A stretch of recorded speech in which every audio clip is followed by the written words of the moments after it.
kita lanjutkan pembahasan kita mengenai 16 tenses. Kemarin kita sudah membahas mengenai simple present, present continuous, dan sekarang tenses yang ketiga adalah present perfect. Oke. Apa sih present perfect itu? Present perfect itu kalau kita lihat dari suku katanya, present itu artinya sekarang. Perfect itu artinya sempurna atau complete, sudah selesai. Berarti secara singkat, present perfect adalah suatu kalimat yang digunakan untuk waktu sekarang tapi berisi tentang kejadian yang sudah selesai. Itu singkatnya. Fungsinya apa sih present perfect tense itu? Present perfect tense itu beberapa fungsinya. Pertama, something happened, untuk digunakan menerangkan tentang sesuatu yang sudah terjadi, sudah selesai, bukan sudah terjadi, sudah selesai.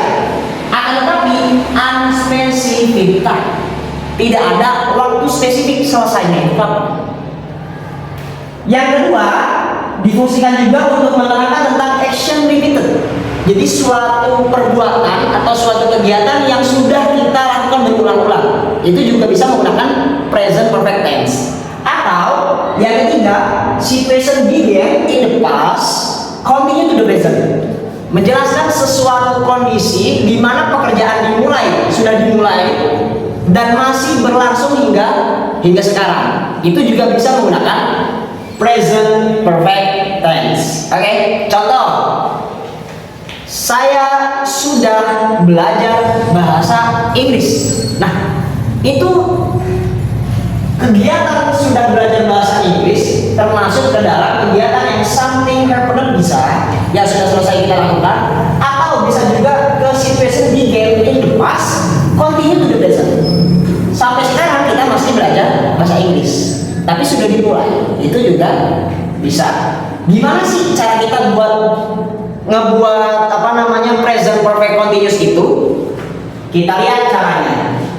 Untuk rumus membuat present perfect tense, satu, kalimat positif apa saja, subjek plus have has plus verb 3. Ingat, present perfect menggunakan verb 3 ya, verb 3, bukan verb 1, bukan verb in, bukan, tapi dia menggunakan verb 3. Terakhir, objek.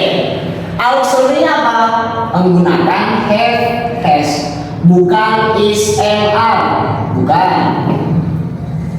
Oke, itu perlu diingat ya. Contohnya yang positif, Asmar has studied English. Asmar sudah belajar bahasa Inggris. Contoh yang lain, I have studied English. Aku sudah belajar bahasa Inggris. Ada yang janggal gak? Apa? Kok beda? Asmar pakai has, I pakai have. Gimana sih? Nah, untuk subjek I, we, they, you, ataupun subjek yang plural, jamak, dia menggunakan have. Sedangkan untuk subjek he, she, dan juga singular atau subjek yang sendiri menggunakan has. Asmar ini termasuk yang singular. Oke, makanya dia menggunakan has. Cukup.